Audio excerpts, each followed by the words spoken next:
Good afternoon, class. Good afternoon, sir. How are you today? We're good. Sir. So before we start our class, let us prepare. Kendall, kindly lead the prayer. Alright, so as we are going to start our discussion this afternoon, I would like to request everyone to put ourselves in the presence of the Lord. So, Lord, you may bless us and guide us so that our discussion this evening will be successful. I will pray, Amen. Okay, you may now take your seat. Now let's sit for your attendance first. Who is absent today, everyone? None, sir. Okay, I'm glad that you are all here. But before that, let us note first our classroom management. Let's read everyone. Classroom rules. Listen attentively. Participate actively. Avoid talking with your seatmate. Raise your hand if you want to answer. Okay, I hope you are follow the rules and regulation. What was our topic last meeting, class? It's all about the basic skills in basketball, volleyball. Okay, very good, Mr. Alon. Mr. Bopal, can you give me a 5 example of volleyball? The 5 example of volleyball is skills, Yes. which is passing, spiking, digging, attacking, serving, blocking. Okay, excellent. So class, before we proceed to our main topic this afternoon, we will have an activity first. Before that, I will group you into 4 groups. I will give you an envelope that contains of cut out pictures. All you need to do, you're going to arrange it to form picture, and after that you post on the board.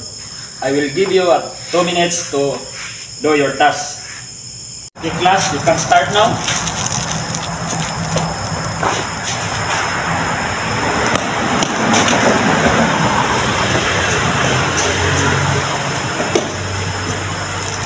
Okay, time is up. Since all of you are participating in our activity, I will give you all 5 points.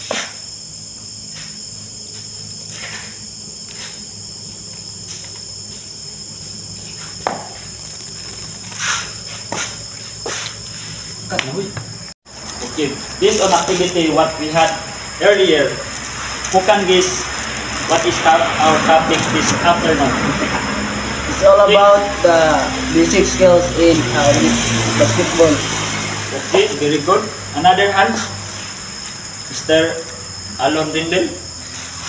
I think that our topic we'll be discussing this afternoon is all about the proper execution of basketball rather. Okay, very good. Our topic this afternoon is all about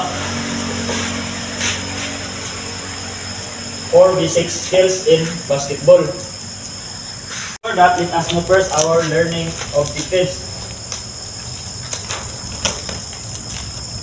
Let's read everyone. At the end of the lesson, the student should be able to identify the different skills in basketball, state the importance of playing basketball, perform the 4 basic skills in basketball. For our discussion this afternoon, we will have another activity. But before that, I will group you again into 4 groups. I will give you an envelope. All you need to do, you're going to discuss and execute.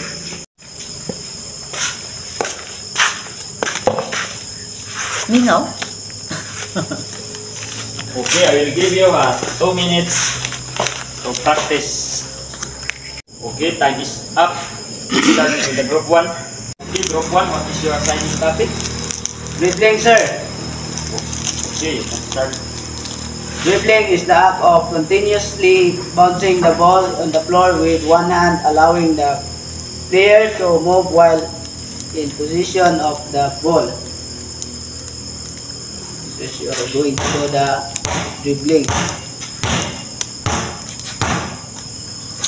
Okay, next group 2. Group 2, what is your assignment topic? Since the topic is all about shooting. Okay, you may now present. Shooting is Example of shooting is how to execute and hold the ball and focus to your target. Like example is like this. Okay, very good. Okay, next, group 3. Okay, what is your assignment topic? About passing, sir. Okay, well, Passing is a skill that maximizes the player involvement to set up, play to pass, ball throw on the basket, and score of the team. Execute all the passing. Okay, this is how you're going to do the first is cheese pass. Book, come here. This is how you're going to execute the cheese pass.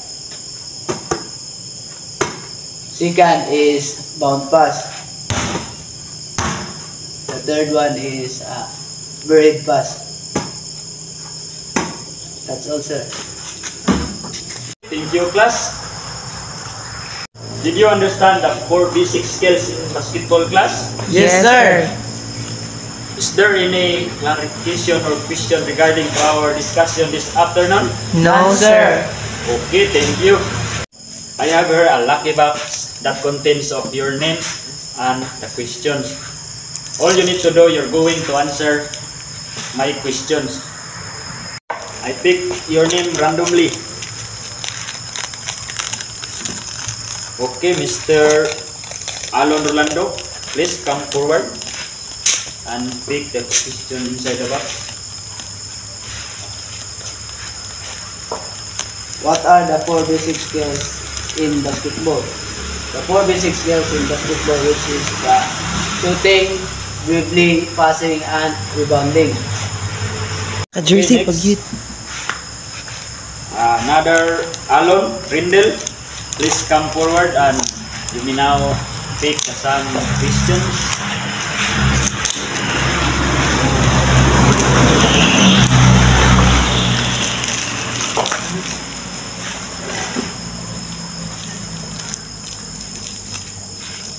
Question is, why is conditioning and fitness important for basketball players?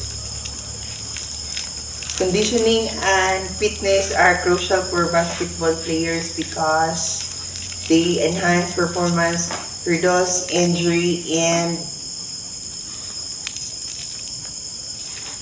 improve. Okay, give a round of applause of Mr. Rindel Alon. Okay, we will have another activity again with the same groups. All you need to do, you're going to perform the 4 basic skills in basketball. And here's the rubrics. You will be guided.